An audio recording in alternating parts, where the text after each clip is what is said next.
우리가 간단해 보이는 운동 같은데 매우 아주 과격하고 그리고 끈기와 인내가 필요한 그런 운동이 있어요. 시간도 길게 걸리고요. 또 홀로 고독하게 견뎌내야 하는 그런 싸움인데 바로 마라톤 경기입니다. 무려 42km 하고도 195m, 42.195m를 달려야 되는 것이죠. 보통 마라톤 선수들의 경기를 보니까 100m를 평균 20초에 처음부터 끝까지 달려야 선수권 안에 들어가는 것입니다. 그러니까 보통 우리가 사력을 다해서 이렇게 운동 안 하던 사람이 사력을 다해서 100m를 뛰어도 20초 안에 들어가기 힘든데 그 100m를 이 마라톤 구간인 42.195가 끝날 때까지 쉬지 않고 걷지 않고 지속적으로 계속해야 되는 어마어마한 것이죠. 35km 전후의 지점이 마라톤 선수들에게는 고비라 그래요. 그래서 자기 신체의 모든 장기가 다 파열될 것 같은 그러한 느낌을 받는다고 합니다. 그런데 이 고비를 넘기면 일단은 완주할 수 있는 그런 완주의 기쁨을 누리게 되고요. 그리고 또한 성적이 좋으면 금메달도 목에 걸 수 있겠죠. 어쨌든 이 35km 지점을 이 고비를 잘 넘어야 어쨌든 경기가 이루어지는 것입니다. 저도 실제로 뛰어보니까 한 8km 정도 가면은 우리 신체는 견딜 수 없는 고통 가운데 허덕이게 되는데 바로 그때부터 몸에서 이상하게 감당할 만한 호르몬이 분비가 된다 그래요.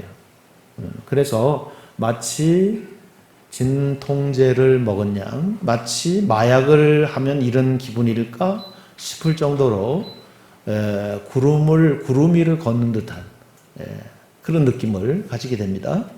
그래서 마라톤 선수들이 그 어려운 시합을 계속하는 이유는 그 경험이에요. 그 8km를 넘어서부터 몸에서 일어나는 변화. 이것은 안 해본 사람은 못 느끼는 거죠. 그러니까 42km까지 뛰어갈 수가 있게 되는 것입니다. 어쨌든 그렇게 감당할 만한 또 어떤 신비한 능력이 우리 몸에서 어떤 물체 또는 어떤 액체 또는 어떤 호르몬 이런 것이 분비가 된다라고 저도 이제 한 번, 두 번 경험으로 압니다. 어쨌든 우리가 살면서 그렇게 평탄하지만은 않은데 그래도 고비를 넘긴다 이런 표현을 쓰죠. 고비를 넘긴다. 이 고비를 넘겨야 역사가 기록이 됩니다. 이 고비를 넘겨야 또 진통 끝에 생명이 탄생을 해요. 이 고비를 넘겨야 아주 요긴한 어떤 그런 상황을 만날 수가 있고 이 고비를 넘겨야 이제 죽다 살아나는 회복의 경험도 하게 돼요. 그냥 저절로 스르르 낫는 게 아니라 죽을 고비를 넘겼다. 이랬을 때 이제 회복의 어떤 이 길을 잡았다. 이렇게 표현할 수가 있는 것입니다. 오늘 말씀을 나누고자 하는 제목은 우리가 그래도 그 영화에 이런 대사가 있지 않습니까? 우리가 돈이 없지 가오가 없냐? 이런 우리 한국 영화에 나오는 대사가 있는데 맞아요. 우리가 가방끈은 짧을 수 있고 또 우리가 또 생긴 모습은 그렇게 사람들이 흠모할 만한 모습이 아니고 또 우리가 말만 하면 알 수 있는 금수 집안에서 난 것 아닐 수 있어요. 그러나 그런 건 아닐지라도 그래도 우리는 곧 죽어도 명색이 하나님의 자녀입니다. 우리가 그런 신분을 가졌어요. 그러니까 그 신분을 생각할 때 이 온전함이라고 하는 거, 신분에 합당한 삶이라고 하는 거, 그걸 너무 과제와 숙제와 부담으로 안지 마시기를 바랍니다. 당연하지. 내가 그래도 곧 죽어도 하나님의 자녀인데, 아버지의 자녀인데, 아버지 자녀답게 사는 게 이상할 거 하나 없지. 자녀답게 살려면 또 그만한 대가를 치러야 되지 않겠어? 이런 거죠. 그래서 이 온전함이라고 하는 거, 하나님이 원하시는 거예요. 지난주에도 말씀드렸지만 하늘아버지가 온전하신 같이 너희도 온전하라고 얘기한 거예요. 하늘아버지 온전하신 같이 너희도 교회나 다녀라. 교회나 다녀라가 아닙니다. 예배나 빼먹지 마라 이런 게 아닙니다. 그럼에도 이제 이 코로나 때문에 참 이 코로나 때문에 발목이 잡히신 분들이 참 많이 있는 것 같아요. 이 충북 지역에는 정말 그야말로 통계상 수치상으로도 청정 지역인데 불구하고 우리가 독감이 창궐하고 인플루엔자가 막 기승을 부릴 때도 얼마나 대범하고 그냥 씩씩하게 막 이곳저곳을 다 휘젓고 다녔는지 몰라요. 그랬는데 방송에서 계속해서 우리가 세뇌될 정도로 막 뉴스에서 또 공지사항으로 문자로 하니까 전부 다들 그냥 주눅이 들고 기가 죽어가지고선 움츠려 있는데 이제는 예배 드리는 것조차도 이제 어려운 때가 됐으니까 그것도 아주 중요한 평가 항목에 넣어야 될까 봐요. 그러나 하나님의 기대는 예배나 드려라, 교회나 나가라, 교인이나 되라, 네 집 현관에 교패나 붙여라 이런 게 아니야. 나의 온전함과 같이 나의 자녀인 너희의 삶도 온전하기를 원한다. 이것이 하나님의 기대인 줄로 믿습니다. 그러면 그냥 살다 보니까 온전해지는 게 아니에요. 42.19를 뛰기 위해서 고비가 있는 것처럼 우리에게도 고비가 있어요. 그리고 그 마지막 고비를 넘는 거예요. 긴 터널 입구에서는 끝이 안 보입니다. 휘기도 했고 멀기도 하고. 그러나 가다 보면은 이 어둠이 언제 끝날까? 이 터널이 언제 끝날까? 하지만 그러나 터널 끝이 저기에 보일 때 온갖 새카맣지만 그 터널 입구에서 뭐예요? 찬란한 빛이 쏟아져 들어오는 거죠. 그래서 고지가 저기인데 여기서 그만둘 수는 없다. 이런 식구가 있는 것처럼 고지가 저기예요. 그 고비를 넘어야 돼요. 그 마지막 고비를 넘어서야 돼요. 근데 이 마지막 고비가 각자에게 다 틀려요. 이 사람에게 이게 고비고 저 사람에게는 저게 고비예요. 목사에게는 이게 고비고 성도들에게는 또 이게 고비예요. 또 이 지난 세대에 살았던 사람은 그런 게 고비지만 오늘 이 시대를 사는 우리에게는 이게 고비예요. 다 틀려요. 그 마지막 고비. 나에게 있어서 나를 딴지를 걸고 나에게 태클을 걸고 나로 뒤에서 잡아 당겨서 넘어뜨리게 하고 앞으로 나가지 못하게 하는 이 다양한 종류의 고비가 무언가 하는 것을 오늘 이 본문 통해서 보면서 이 나들목 우리 공동체 안에서 우리 모두가 정말 세상으로 평가할 때는 별로 평가할 것이 없다 할지라도 하나님이 평가하실 때는 정말 하나님께서 우리를 보시면 너무 사랑스럽고 너무 이뻐서 인사불성이 되시는. 그래서 저는 간혹 그런 얘기를 해요. 하나님이 우리를 바라보시면 혼수 상태가 되신다. 그런 표현을 즐겨 써요. 정말 하나님이 너무 좋아서 어찌할 줄 모르는 그런 혼수 상태의 상황. 그 대상이 누구예요? 나예요. 여러분 우리를 너무 우습게 보지 마세요. 나를 너무 평가절하하지 마세요. 우리 대단한 사람입니다. 믿습니까? 예, 그 하나님의 자녀예요. 곧 죽어도 하나님의 자녀예요. 신분을 가졌으면 그 신분에 합당한 삶을 사는 것은 당연하죠. 이호우라고 하는 시조 시인의 개화라고 하는 짧은 시조를 한번 봅시다. 꽃이 피네 한입 두입. 이렇게 이미지를 그려보세요. 꽃도 있고 하니까. 꽃이 피네 한입 두입. 한 하늘이 열리고 있네. 마침내 남은 한 입이 마지막 떨고 있는 고비. 바람도 햇빛도 숨을 죽이네. 나도 가만 눈을 감네. 여러분 꽃이 그냥 지 마음대로 그냥 이렇게 펴서 만개하는 게 아니라 이 시인의 이 꽃이 피는 이 모습을 관찰할 때 바로 거기서 뭐예요? 예? 이와 같은 그림이 그려지는 거예요. 그래서 그 마지막 꽃잎 한 장이 파르르 떨면서 만개를 향하여서 손짓할 때 그렇게 마음대로 부는 것 같은 바람도 그리고 마음껏 그냥 내리쬐는 듯한데 햇빛도 그리고 나조차도 숨을 죽이고 눈을 감는 이 감격스러운 포인트 그 장면을 이렇게 노래한 거예요. 여러분 오늘 우리가 온전함을 향하여서 막 살지 아니하고 무지하게 살지 않고 되는 대로 살지 않고 그 하나님의 기뻐하시는 온전함을 향하여서 걸음마를 하고 그리고 넘어져서 무릎이 깨져도 또 일어나서 걷고 할 때에 하나님께서 숨을 다 죽이시고 우리의 선택과 우리의 한 발 한 발 뛰는 그 스텝을 어떻게 해요? 눈여겨서 좀 바라보시다가 이 신의 고백처럼 하나님조차도 잘해야 된다. 포기하지 마라. 하는 마음으로 지그시 눈을 감으시면서 이리 말씀하실 거야. 나는 너를 믿는다. 그런 하나님의 기대를 우리가 갖고 있고요. 내가 이 시대에 하나님을 시원하게 해드릴 수 있는 영적인 청량제일 수 있다라고 하는 이러한 가능성을 가지고 열린 마음으로 여러분의 삶을 살아낼 수 있기를 바랍니다. 오늘 만난 우리에게 주신 하나님 말씀은요. 예수님을 찾아온 부자 관원이에요. 이 사람 성공한 사람이에요. 일찌감치 부와 명예를 거머쥔 거죠. 이 사람 와서 17절에 뭐라고 얘기해요? 선한 선생님, 내가 무엇을 하여야 영생을 얻겠습니까? 그렇게 질문합니다. 평범한 대답을 하세요.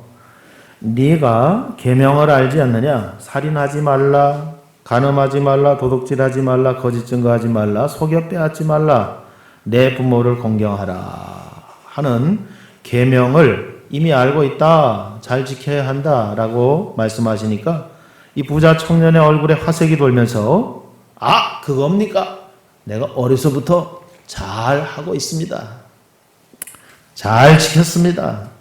모범 청년으로 당당하게 대답하는 모습을 본문에서 발견할 수가 있어요. 그런데 예수님께서 이어서 하시는 말씀이 그러나 너에게 한 가지 부족한 것이 있으니 있는 것을 다 팔아 가난한 자들에게 주라. 그리하면 하늘에서 내게 보화가 있으리라. 그리고 와서 나를 따르라. 이렇게 말씀을 하세요. 어떻게 보면 이런 청년도 없죠. 또 이런 질문을 가지고 선생님 주님 앞에 나오는 사람도 귀하잖아요. 예? 어떻게 하면 부자 될까요? 어떻게 하면 성공할까요? 어떻게 하면 내 목표를 이룰 수 있을까요? 내가 어떻게 하면 내 마음에 두고 있는 이런 일들을 다 차근차근히 다 성취할 수 있을까요? 이렇게 묻는 게 인지상정 아니겠어요? 그런데 영생에 대해 질문했어요. 어찌하여야 영생을 얻을 수 있겠습니까? 무엇을 향하여 영생을 얻을 수 있겠습니까? 질문 나쁘다 할 수 없어요. 그리고 주님 앞에 찾아 나온 것도 귀한 일이에요. 그리고 이는 주님이 처음 말씀하신 이 일에 대해서 정말 사실대로 얘기했어요. 나는 그런 걸 목숨 걸고 지키고 있습니다. 맞는 말이었어요. 그런데 주님이 마치 공연한 생트집을 잡으시는 것 같이 느껴질 정도로 이렇게 말씀하시는 거예요. 여러분 칭찬받으러 왔다가 일이 되면 황당하죠. 여러분 한국 교인들 가운데도 이런 분들이 많을 거예요. 주님을 만약에 우리가 지금 여기서 아련하고 주님 만났다. 그리고 이제 주님께 뭐 이런저런 얘기들 가운데 내가 그래도 행한 거 있으니까 칭찬받겠지 했는데 이 온전함을 향한 마지막 고비를 넘어서지 못한 채 42.195 아주 선전을 하면서 달렸어요. 35km까지. 그런데 보니까 저 2등이 저 까마득하게 와. 에이 여기서 그냥 토끼처럼 한 잠 자고 갈까? 이러면 지금까지 잘한 게 아무 소용이 없어요. 마지막 고비 이걸 넘어 서야 되는 것입니다. 근데 이 마지막 고비가 각자가 다 틀려요. 이게 각자의 약점이에요. 보완해야 될 내용이에요. 이것을 넘어서지 않는 한, 이것을 해결하지 않는 한 사단은 계속해서 그를 보고 뭐라고, 우리의 약점을 보고 뭐라고 하냐면 거기가 구멍이야 이렇게 합니다. 여러분 오늘 우리가 대놓고 백주대낮에 사기치라고 하면 그래도 하나님의 자녀라는 신분을 가지고 있는데 우리가 정말 뻔뻔하게 가서 사기치고 거짓말 하겠어요? 그런 거 못해요. 그렇게 우리가 망가진 사람 아니에요. 에? 그런데 문제는 나에게 은밀한데 뒤에 숨겨 있는데 분명하게 뚫어져 있는 내 인생에 내 삶에 뭐가 있어요? 구멍이 있어요. 그 구멍을 누구나 알아요? 원수마귀 사단 알아요. 내 삶이 시끄러운 이유가 뭐예요? 그 구멍으로 사단이 들고 날면서 나를 시끄럽게 하는 거예요. 여러분 앞으로 보니까 다 참 거룩하시고 예쁘시고 예? 그리고 부지런하시고 성실하시고 느껴져요. 예? 그리고 정말 뭐 특별하고 탁월하진 않더라도 평범하시고 예? 자기의 삶을 이제까지 해도 참 책임지고 살아오셨다 느껴져요. 앞으로는 다 그렇게 보여요. 저도 소도둑같이 보이진 않잖아요. 내가 소개할 때 나는 그냥 시중에 가면 흔한 사람이라 그냥 시장표예요. 그리고 제가 나를 소개할 뿐이지.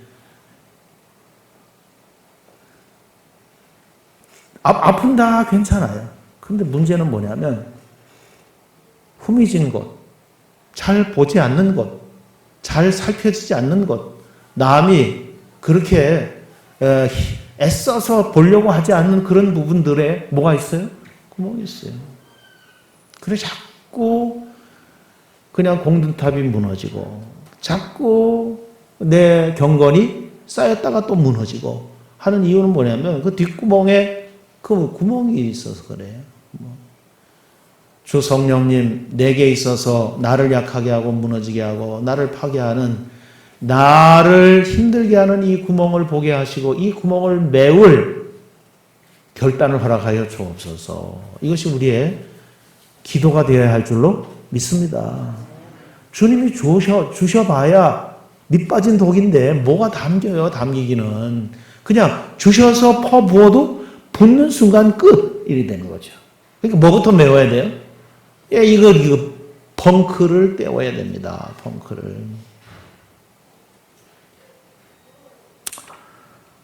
조금 이동할 일이 있어서 고속도로로 올랐는데 갑자기 뭐 이렇게 경고등이 들어오면서 타이어 한쪽이 저압이 됐다고 번쩍번쩍 하면서 위험 신호를 내는 거예요. 그래서 보니까 뒷바퀴 한쪽이 그러더라고요. 그래서 세워놓고 보니까 잘 모르겠어요. 일단 그래서 공기를 주입을 해가지고 또 다른 바퀴하고 밸런스를 맞춰놓고 가는데 또 빠지는 거예요. 또 넣으면 또 빠지는 거예요. 그래서 보니까 이제 시간이 돼서 이제 정비업소에 들어가서 보니까 못도 아니고 이렇게 긴 뭐라 그래야 돼요? 그 볼트가 이렇게 긴 볼트가 또 이만큼 두꺼운 볼트가 그 어떻게 박혔는지 이해할 수 없는데 좌우간 바퀴에 이렇게 박혀 들어가가지고 닿는 부분이 볼트 머리가 다 이 아스팔트 바닥에 해져가지고 아주 그냥 떡이 돼가지고 이렇게 붙어 있더라고요. 그래서 그걸 빼는 순간에 보통 바퀴에 펑크가 나면 왜 이렇게 떼우는 거 한 방에 떼우지 않습니까? 한 방에 안 되는 거예요. 또 남는 거예요. 또 떼우고. 그래서 위험해가지고 이제 좀 지켜봐야 되겠는데. 아니, 그 바람이 왜 빠져요? 이유가 있어요. 그리 빠지는 거예요. 채우면 뭐예요? 또 몇 킬로 가면 또 빠지는 거예요. 갑자기 빠져가지고 이렇게 찢어지거나 이러면 더 위험하겠지만 그렇지 않아도 뭐예요? 하룻밤 자고 나면 어제 빵빵하게 넣어둔 바람이 다 빠지고 없어요. 아침에 운행할 수가 없잖아요. 계속 그 식으로 그 방식으로는 안 되죠. 여러분 우리 신앙생활도 그래요. 그러니까 받는 게 은혜가 아니라 땜질이 은혜입니다. 땜질. 그래서 하나님 펑크난 부분을 찾게 하시고 나의 약점을 알아차리게 하시고 그리고 이것이 떼워지지 않고는 이것이 해결되지 않고는 계속 바람을 주입하고 계속 은혜를 쏟아부어 봐야 붙는 족족 어떻게 되는 거예요? 잠시 머물렀다가 나가는 거죠. 실구멍은 구멍이 아니다. 여러분 이런 은혜를 받지 마시기 바랍니다. 실구멍도 구멍이고 부러진 세숫대야도 구멍이에요.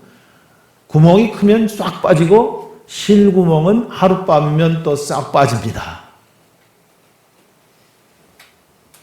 이해하시죠? 근데 실구멍은 예쁘다 그러고 실구멍은 앙증맞다 그러고 실구멍은 괜찮다 그러고 거짓말해도 이런 건 착한 거짓말에 들고 착한 거짓말은 없어요. 작은 거짓말, 큰 거짓말 이런 식으로 우리가 만들어서 서로 위로받으려고 하는데 그러지 마세요. 우리는 하나님의 온전함을 향하여서 마지막 고비를 넘어야 돼요. 이런 것과는 결별하겠다고 결단을 해도 안 되는 판에, 호랑이를 그리려고 해도 고양이 한 마리도 못 그리는 판에, 처음부터 나는 고양이나 그리겠다라고 하면은 바퀴벌레나 한 마리 그릴지 말지 모르는 거죠. 신분에 합당하게 우리가 할 수 있기를 바랍니다. 신분에 합당하게 하나님께서 나를 자녀로 부르셔서 그분을 생각해서 그분이 부르신 그 신분에 합당한 우리들의 생각, 우리들의 사고방식이 될 수 있기를 바랍니다. 마태복음 19장 이 본문에 똑같은 내용이 기록이 되어 있는데 19장에 보면은 그 마지막에 이런 표현이 있어요. 재물이 많은 고로 슬픈 기색을 띠고 근심하며 갔다. 어떻게 하면 영생을 얻겠습니까? 그리고 왔다가 이런 것들을 하라고 하지 않았느냐 율법에? 다 했지요. 아직 희색이 만면했다가 그러나 내가 너에게 말한다. 사랑함으로 말한다. 내게 한 가지 부족한 것이 있는데 내게 있는 것을 팔아 가난한 자들에게 주고 너는 나를 따르라. 그러면 하늘에 상급이 있으리라 라고 말씀을 하셨더니 재물이 많은 고로 슬픈 기색을 띠고 근심하며 가니라 했었어요. 아하, 이 친구의 구멍은 어디였어요? 이것이었습니다. 이것이었어요. 온갖 귀한 것으로 다 완벽하게 준비된 듯한데 주님께서 지적하시는 이 부분이었죠. 자, 38년 된 병자가 베데스다 연못가에 천사가 물을 동할 때 처음 들어가는 자가 나아가고 간다는 전설을 따라서 거기 자리를 펴고 자기도 낫기 위해서 기다렸습니다. 자기보다 신체 조건이 좋은 사람이 천사가 물을 동할 때 먼저 가고 해서 순서가 밀려서 거기에 누워 있다 보니까 38년이나 됐어요. 그때 예수님 만났어요. 예수님께서 그 병자에게 뭐라고 하셨어요? 다음 천사가 물을 동할 때 내가 너를 얻고 와서 제일 먼저 넣어주마. 이렇게 말씀하신 것이 아니고 네가 낫기를 원하느냐 물었어요. 여러분, 치유받기 위해서 낫기 위해서 거기에 머물렀던 거예요. 그 자리를 깔았던 거예요. 그러다 보니까 세월이 38년 됐어요. 그런데 그 환자에게 내가 낫기를 원하느냐 말이라고 해요. 이걸 말이야, 요즘 말로 말이야, 막걸리야 이럴 수 있는 얘기예요. 좀 과격한 환자 같으면 예수님 뺨때기 맞았을지도 몰라요. 지금 나를 2번 죽여? 나를 우롱해? 이럴 수도 있어요. 근데 왜 주님이 네가 정말 낫기를 원하냐 그런 말씀하시겠어요? 이미 그것이 습관이 되다 보니까 낫기 위해서 거기 자리를 깔고 그렇게 시간이 흘렀다고는 하지만 예수님이 딱 보니까 그 마음 가운데 낫고자 하는 마음이 있어요, 없어요? 그게 문제예요. 낫고자 하는 마음이 없어요. 예배를 드려요. 예배를 드리고 그 시간에 나와서 틀림없이 예배 드렸어요. 그런데 예배자의 마음의 태도가 은혜 받고자 하는 마음이 있는 사람과 예배에 그냥 나온 사람과 주님은 아시는 거예요. 우리는 그냥 오늘 예배에 나오셨네. 똑같은 설교를 듣고 이럴 수 있지만 주님은 사모하는 심령이 보이는 거죠. 은혜 받기를 원하는 심령이 보여지는 거예요. 낫기를 원하는 마음이 없었기 때문에 주님께서 네가 낫기를 원하냐고 마음을 먼저 고쳐놓고 주님은 낫기를 원하는 마음이 어디 갔는지 분실된 채로 그냥 능력을 행해서 나라 이렇게 하시는 분이 아니고 동기를 주시고 마음을 주시고 마음의 소원을 주시고 그 소원을 이룸으로 기쁨을 주시는 분이 우리 주님이신 줄로 믿습니다. 그래서 오늘 우리에게 그와 같은 분명한 주님을 향한 열망과 고백과 간증이 있어야 할 줄로 믿습니다. 그렇습니다. 그것이 그 환자의 구멍이에요. 주님께서는 그 구멍부터 떼우시고 그리고 이제 치료에 들어가시는 거예요. 주님께서는 이 청년이 나왔을 때 그가 무슨 말을 듣고 싶어 했는지 알았지만 그에게 있어서 지금 섣부른 칭찬보다는 그가 온전함을 위하여서 넘어야 될 마지막 고비가 그 청년을 정말 발목을 잡고 있는 걸 보게 된 거예요.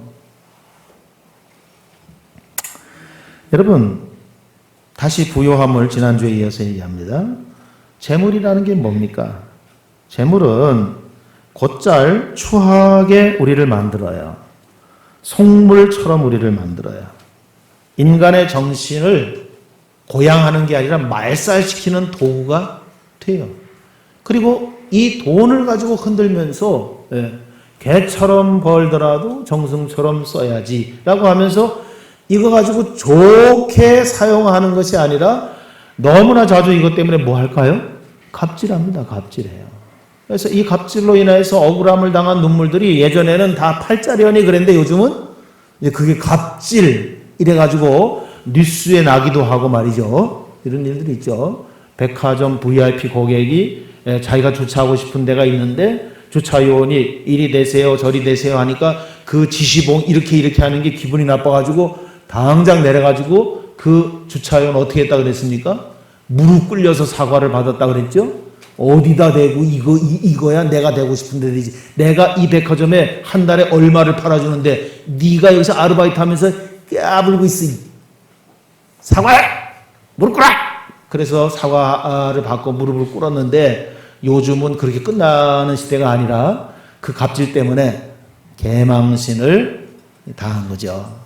돈이 있는데 자기 돈 가지고 품위 있게 쓰면 되는데 거기서 왜 갑질을 해가지고 그 망신을 당해 사람을 이렇게 망가뜨려요. 돈 없으면 그렇게 했겠어요? 좋은 차 안 탔으면 그렇게 했겠어요? 그렇죠? 돈이 그래요. 그래서 참 돈이라고 하는 게 좋기도 하고 필요하기도 하지만 때로는 괴물로 변하잖아요. 그럴 때 우리가 그럼에도 불구하고 동시에 다 가난해지고 싶어요? 부자 되기 원해요? 이 부자가 이런 거예요. 부용함이 이런 건데. 갑질하다 개망신 나가는데 그래도 부자 되고 싶죠? 네, 부자 되고 싶잖아요. 네. 김정은이만 그렇게 얘기하나? 이북의 김정은이 말고 예쁜 김정은이. 부자 되세요. 이런 선전 봤죠? 광고 봤죠? 부자 되기를 원하니까. 서점에 가도 이 서점이 요새 판매 부진이에요. 책도 안 읽고 팔리지도 않고요. 그런데 부자가 되는 법, 이런 주제로 분류된 도서는 언제든지 불황이 없이 날개 돋친 듯이 팔려요. 부자 되는 법. 그래서 증권의 부자, 뭐 이런 식으로 부동산으로 부자, 뭐 이런 주제별로 아주 불황이 없어요. 잘 팔립니다. 그런데 주님은 뭐라고 가르치냐면 낙타가 바늘기로 통과하는 것이 부자가 하늘나라에 들어가는 것보다 쉽다 이렇게 말씀하시잖아요. 또 지난주에도 부자와 거지 나사로 얘기를 했지만 부자가 자기는 부자였지만 직무유기를 했어요. 무관심으로 일관했어요. 그래서 부자는 진수성찬을 먹고 있었고 나사로는 그나마 음식 부스러기도 주어야 먹는 거죠. 그런데 그 둘 사이에 이승 말고 저승에 갔더니 어떻게 됐어요? 입장이 확 바뀌었다 하는 얘기를 들었어요. 자, 하나님께서 아버지께서 오늘 우리 자녀 삼으신 그분께서 안타까운 마음으로 바로 우리의 이 마지막 고비를 지금 응시하고 계신다, 주목하고 계신다라고 하는 사실 앞에서 우리의 선택은 신중해야 할 줄로 믿습니다. 꼬치에서 나비가 나올 때 너무 안쓰러워서 나오는 나비를 돕고자 꼬치 끝을 가위로 살짝 잘라주면 구멍이 크니까 그냥 휙 나올 것 같죠? 네, 그런 나비는 날지를 못한대요. 그러니까 자기가 씨름을 해야 돼요.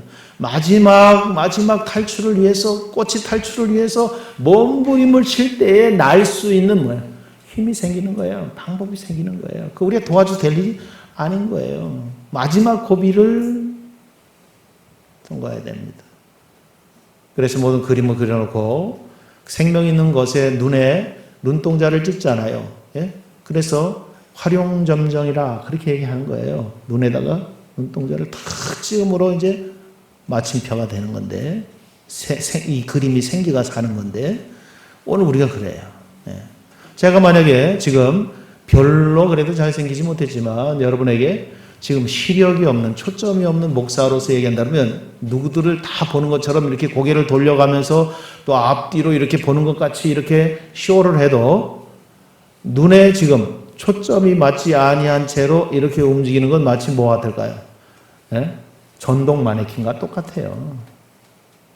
하지만 제가 이렇게 보면서도 이렇게 아크릴 가르막이 이렇게 쳐 있기도 하지만 지금 뭐예요? 초점을 가지고 마스크로 가리고 있는 여러분의 눈을 향해서 뭐예요? 이렇게 마주 보면서 지금 뭐예요? 응시하는 거예요. 바라보는 거예요. 커뮤니케이션 하는 거예요. 소통하는 겁니다. 그래서 하나님께서 오늘 우리를 향해서 이렇게 안타깝게 응시하고 계시는 것입니다. 그러면 생활기록부에 옛날에 생활기록부의 생활 정도가 어떤 정도냐 상중하 이렇게 표기하게 되어 있는데 그 생활기록부를 보면은 거의 100% 상중하에 어디에 기록이 되어 있을까요? 어디에 표시가 되어 있을까요? 중에 표시되어 있어요. 중에. 예. 하로 표기에는 부끄럽고 자존심이 용납하지 않고 상이다 그렇게 표기하면 떠오르는 책임감이 생각이 나고 부담을 떠안아야 할 경우가 발생하니까 학급에서 무슨 예를 들어서 뭐 어떤 일을 해야 될 때 쭉 보다가 생활 정도가 상 이렇게 하면 이 양반 내가 좀 뭘 좀 기여를 하면 되겠다 당장 걸리지 않겠습니까? 그러니까 다 뭐예요? 피해서 중이야. 창피해서 중, 또 책임질까봐 중 이렇게 되는 거죠. 그래서 부잣집 아들도 중, 신문 배달하는 아이도 중, 노블레스 오블레주 이런 게 없는 거예요.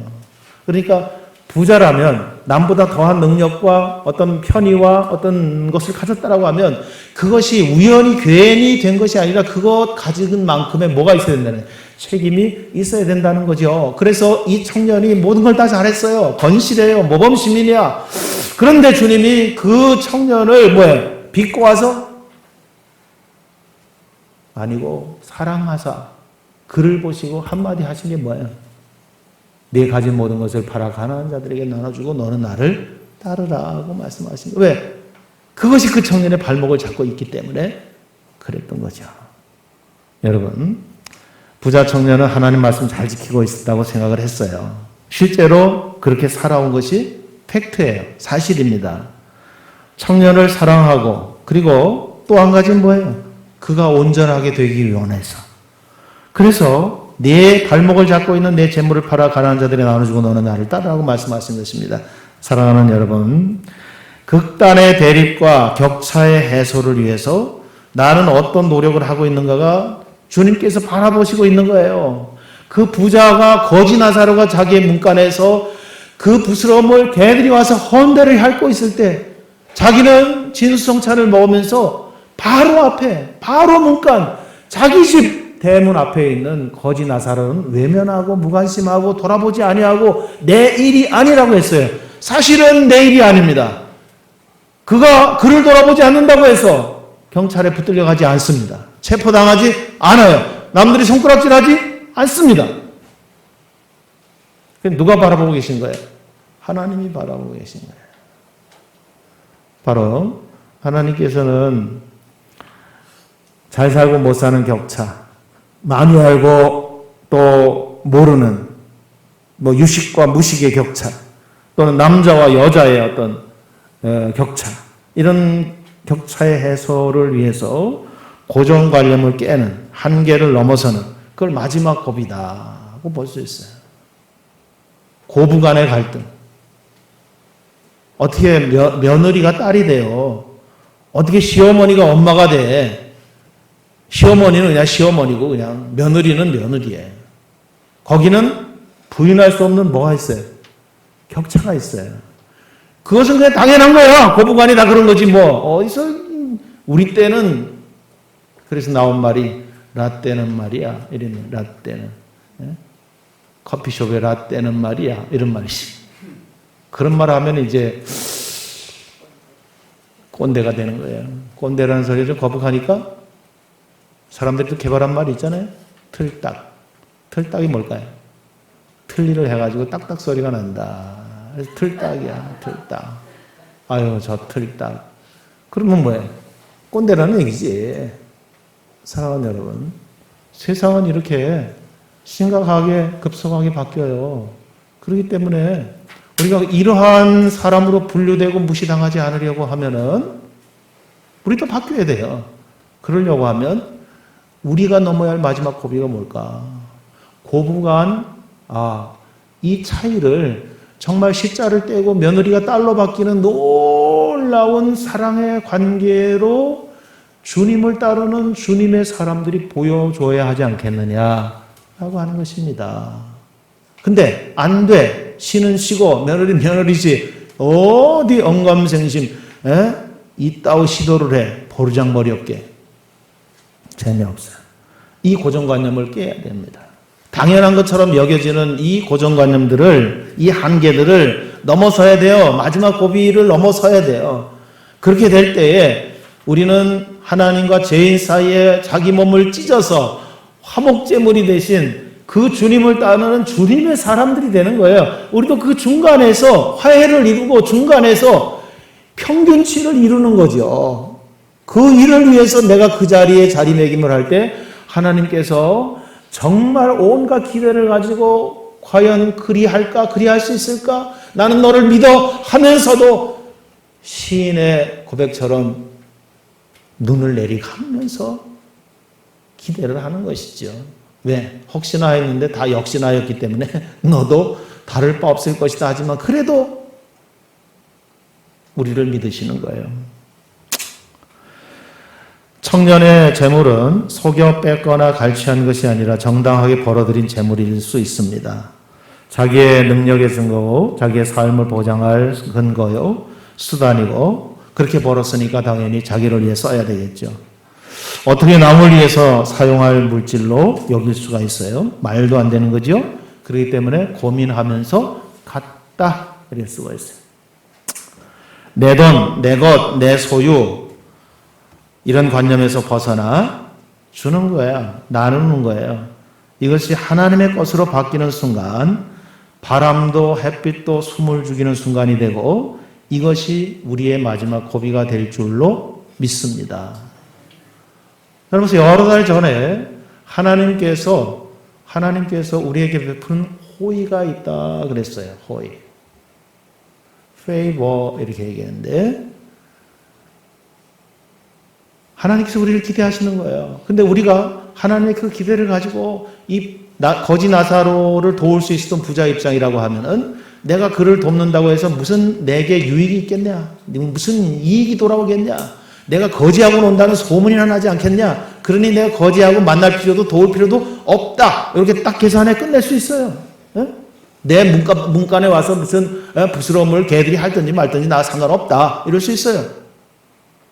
그런데 버선발로 나가서 그 어려움 당한 이웃 거지 나사로에게 하나님의 이름으로 그에게 베푼다면 여러분 그것이 부자에게 있어서 마지막 활용점정 고비인 거죠. 그 고비를 넘어서는 거예요. 하나님이 기뻐 보시는 그 포인트를 탁 채간 것입니다. 역치라고 하는 말을 한번 보시죠. 역치. 쉽게 듣는 말은 아닌데 어렵지는 않아요. 흔히 그 화학 실험에서 반응이 쭉 이렇게 일어나다가 그래프상에 그만 더 이상 자극을 주지 않으면 이렇게 일어나던 반응이 거기 멈추는 게 아니라 꼬꾸라지듯이 이렇게 떨어져 버려요.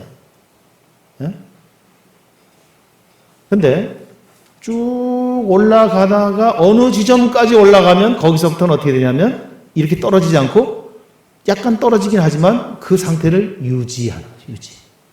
이게 고비입니다.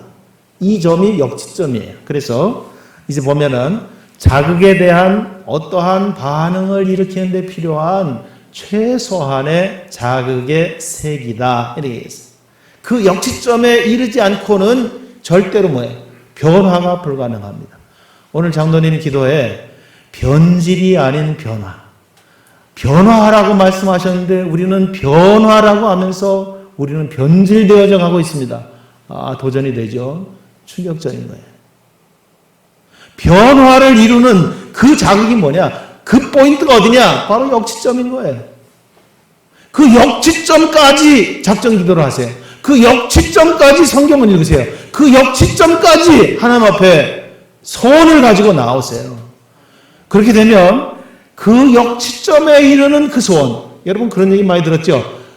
병에 너희의 눈물을 담아라. 너희의 눈물의 분량이 찰 때까지, 이런 얘기 많이 들었어요? 그 너희의 눈물의 분량이 차는 게 뭐냐면 그게 바로 역치점인 거예요. 역치점. 나도 한번 주를 위해서 울어봤어. 나도 한번 기도하다가 눈물 빼봤어. 이런 얘기 하지 마세요. 그런 건 다 역치점에 이루지 못하고 그냥 흘려봤다가 다 말라버리고 만 건데, 어떤 역치점에 오면 그 눈물이, 병에 담긴 그 눈물이 역사를 이루는 거야. 역사를, 변화를 이뤄내는 거예요. 이 세상에 살지만 이 세상에 끌려가지 않고 이 세상 나라에서 하나님의 나라를 당당하게 살아내는, 하나님의 나라를 살아가는 하나님의 사람들로 나타난다라고 하는 것입니다. 그게 바로 역치점입니다. 오늘 우리 나들모 공동체는 오는 인원에 대해서 환영하고 반갑죠. 아유, 집사님도 오셨고, 아유, 권사님도 오셨고, 오늘도 또 다 개근하셨고, 할렐루야, 감사합니다. 개근하는 교회가 아니라 한 사람 한 사람이 저 역치점을 가지고 있는 사람. 그래서 정말 누가 굳이 도와주지 않아도 하나님 앞에 영적으로 자급자족할 수 있는 여러분의 삶을 계획하시고, 그리고 그것을 소원할 수 있기를 바랍니다. 그래야 자선 낭비에 거금도 담을 수 있어요. 그래야 평생 김밥 장사에서 모은 돈을 대학에 기부하는 넉넉한 일도 충분히 가능할 수가 있습니다. 여러분, 요새 제가 이 왼쪽 다리를 못 쓰기 때문에 이 신체가 틀어졌는지 이 턱도 틀어졌어요. 턱이 이렇게 딱딱딱딱 안 돼. 그래서 뭔가 약간만 단단한 게 있어도 먹기가 거북해. 근데 어제 점심 저녁 이 밥이 좀 됐는데 뜸이 안 들은 거예요. 그러니까 좀 힘들더라고요. 그래서 뜸이 안 들었네. 이러고서 이제 얘기를 했었어요. 똑같은 쌀이에요. 똑같은 솥에서 했어요. 불과 얼마 차이예요. 그 고비를 넘기지 않으면 그렇게 다 되고 잘 된 밥인데 뜸이 안 들었네. 이렇게 되는 거예요. 내가 배 아파서 났어요. 금지옥엽으로 키웠어요. 다들 또래가 사춘기를 지날 때 비슷한 모습으로 지났어요. 그런데 어느 순간 내 마음에 딱 드는 아이로 돌아왔어요. 그때 우리 하는 말이 뭐예요? 아유, 철 들었네. 아니, 날 때부터 철을 집어넣고 그거 빼든지, 그러면, 네? 출생하기 전에 그냥, 출산할 때부터 그냥 철을 칠하든지, 뭐 철을 집어넣든지, 뭐 해서 빼든지. 그게 고비입니다. 그게 사람이 되는 거죠. 자식이 되는 거죠. 오늘 하나님 앞에서 우리도 마찬가지인 줄로 믿습니다.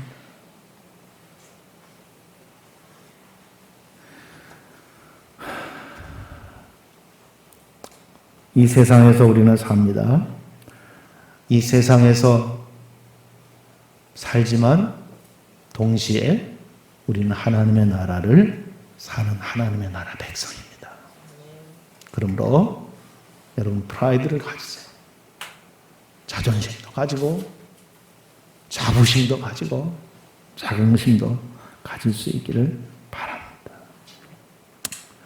주님을 믿어서 내 이익만 추구하고 내 재산만 지켜지고 내 가족만 은혜를 받고 부욕해야 된다라고 하면 머리를 극적이면서 부요한 거로 재물이 많은 거로 근심하며 간 이 부자 청년처럼 우리도 머리를 극적여야 될지 몰라요. 그래서 여러분, 혹 나와 직접적인 관계가 없고 이익에 관계가 없는 사람들, 그러나 내가 그들에게 작은 도움이라도 될 수 있는, 그들에게 작은 즐거움이라도 될 수 있는, 내가 함께 살고 있어서 그들이 조금이라도 위안과 어떤 위로를 받을 수 있는 그런 일들이 있다면 하나님께서 우리에게 정말 아슬아슬하게 바라보시면서 그러시는 거야. 그거 네가 해라. 그거 네가 해라. 네가 할 수 있지. 나는 믿어.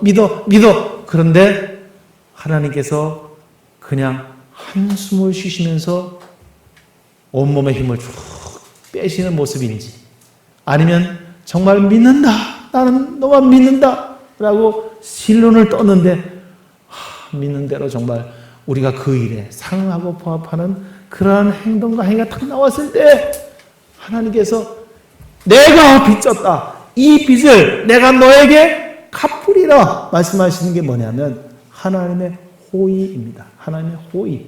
이것이 뭐야? 이것이 바로 페이버라고 하는 것입니다. 사랑하는 여러분, 은혜는 악인이나 선인에게 똑같이 비가 내려요. 숨 쉴 수 있는 공간이 똑같아, 공기가 똑같아요. 그러나 바로 이 찬스에 두 번 생각하지 않고, 하루 생각하지 않고, 돌아서지 않고, 그 찬스에, 상황에 하나님의 생각에 딱 맞게 반응하는 그 사람은 하나님께 즉시 내가 너에게 빚졌다 라고 말씀하시고 이 빚을 갚으시는데, 상상 이상의 것으로 이 빚을 갚으시게 되는 그런 놀라운 은혜가 오늘 나들목 공동체의 모든 성도들에게 경험될 수 있기를 주의 이름으로 축복합니다. 기도하십시다. 아버지 하나님, 온전함을 위하여서 마지막 고비에 이르렀습니다. 우리의 치명적인 약점이 무엇인지 분별하게 하여 주옵소서. 내가 가장 집착하고 있었던 그것에 내가 공격당하고 태클을 당하고 그것에 딴지 걸리고 그러다가 넘어지고 맙니다. 주님이 우리를 향해서 지금 물으실 때 그것까지 버리고 나를 따를 수 있겠느냐라고 도전할 때 우리의 답이 무엇인지, 나와 복음을 위하여 일이 한다라고 하면은 집이나 형제나 자매나 어머니 아버지 자식이나 전토를 벌인 자에게 현세에 있는 집과 형제와 자매와 어머니와 자식과 그 전토를 100배나 받고, 그러나 핍박을 겸하여받고 내세에는 영생을 얻지 못할 자가 하나도 없다고 말씀하셨습니다. 아버지 하나님, 먼저 된 자로 나중되고 나중될 자로서 먼저 된 자가 있다라고 말씀하셨습니다. 주님, 경계하게 하시고 경성하고 깨어 있어서 우리가 주님의 뜻을 어그러뜨리지 않게 도와주시옵소서. 예수 그리스도의 이름으로 기도하옵나이다. 아멘. 우리 찬송